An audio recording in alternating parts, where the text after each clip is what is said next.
decision, not a mistake, but a decision over and over and over and over again, and each time you're not satisfied with the result, the only reason why you're making it is because you don't understand why you're making the decision. Meaning you didn't learn anything from that. You recognize that it wasn't what you wanted, but somehow, somewhere, the connection wasn't made in terms of changing the decision to a different one. So that it would put you on a different path, because each decision will put you on a different path. So it's really important to understand when you experience something that you don't like and you're the one making the decision, then it's up to you to change that. It's up to you to make a different decision so that you can experience or have a different experience. And sometimes that experience won't be the one that you're looking for, which means you have to make a different decision. And sometimes people can do this over and over and over, but this is the entire point of being here and learning, is to have all these different experiences.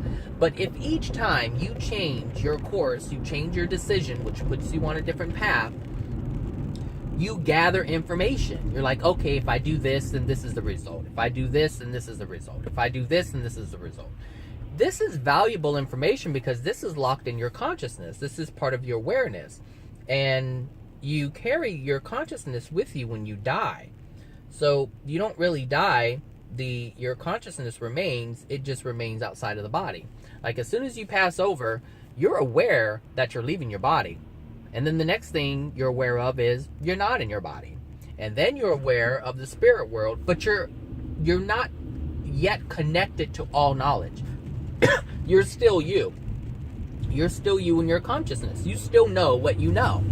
And once you realize that that you've passed over, your beliefs start, whatever your beliefs were on this planet in regards to afterlife, that's what you're going to experience. Like, that's what it is. So if you are, like, I use Jehovah's Witnesses a lot because I grew up in a Jehovah's Witness family.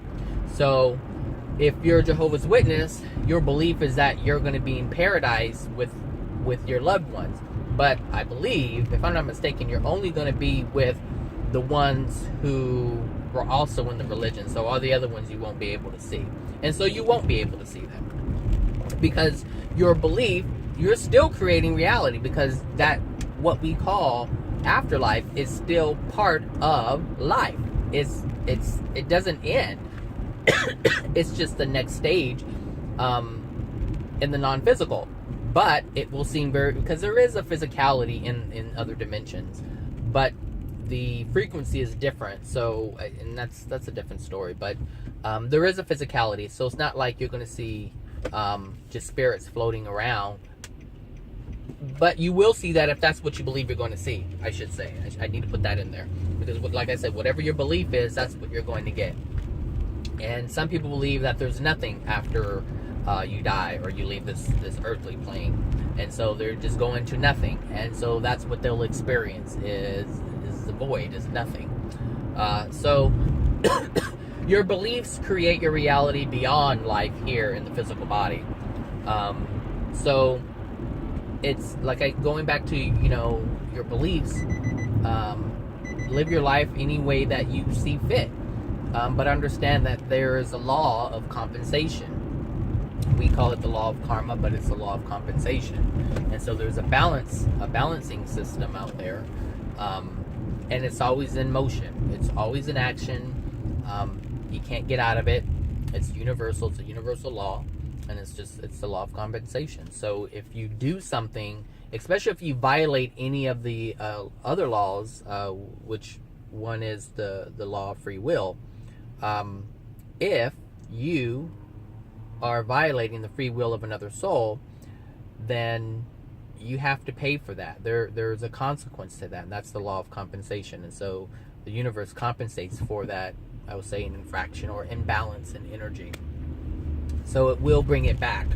And this law isn't meant to punish you. It's meant to Excuse me. The law isn't meant to punish you. The law is meant to help you improve yourself. But the only way you can do that is if you're aware of your actions. If you care about the actions that you're making or taking. So all the decisions that you make, if you don't care, then you won't learn anything from that. You will see it. So anyone who sees karma as this bad thing or karma as punishment, you haven't learned much.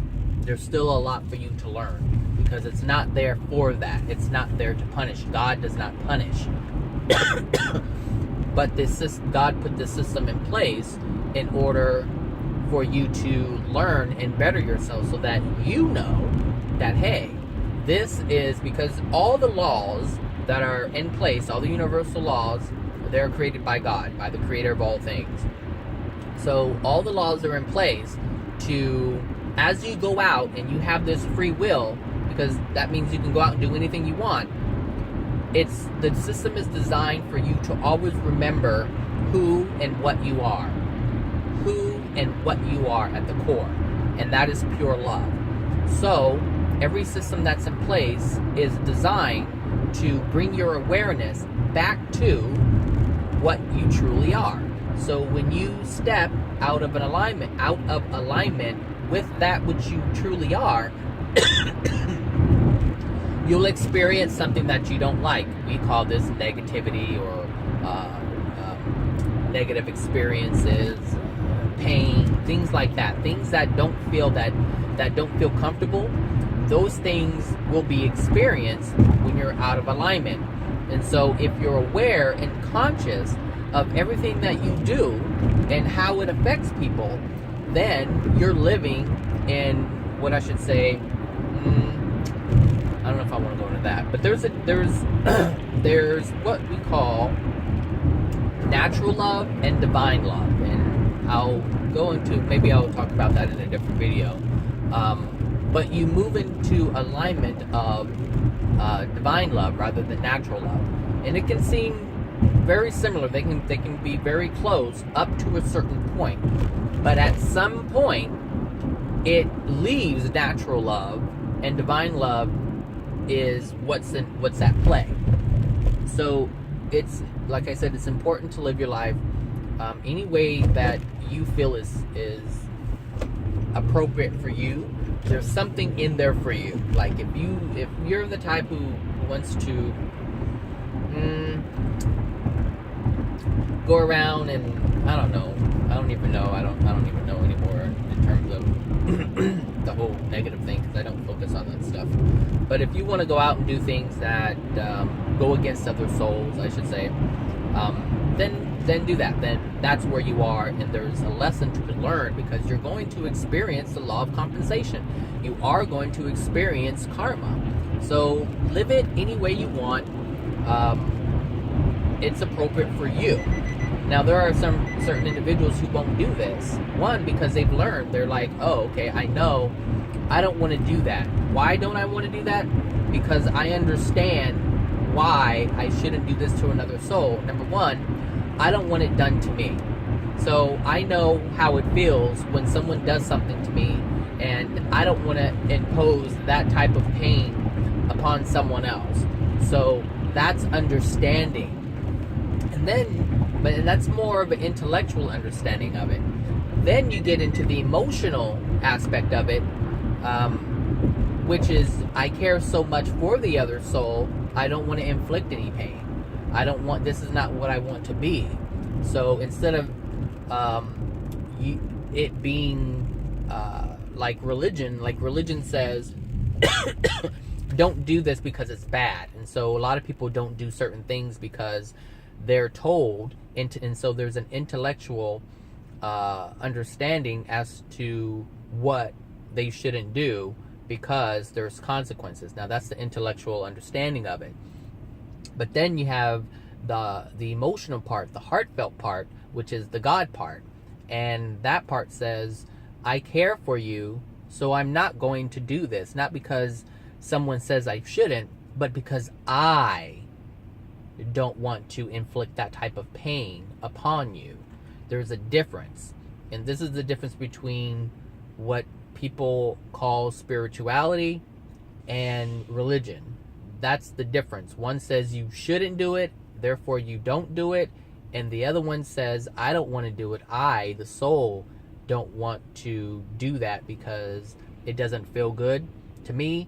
And I know it's not going to feel good to another. And I love my brother. I love my sister, whomever the other soul is. So that's the difference with that. So anyway, yeah, that's live your life. So I'm not going to say don't, but I would recommend that you not care so much about what other people say or what other people or how other people think you should live. So yeah, that's it for the most part. I don't know what else I can say about that. So if you have any questions, you can leave them in the comments.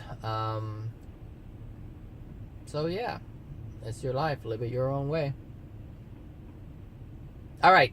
Have a great week, everybody. And I will talk to you guys later. Bye.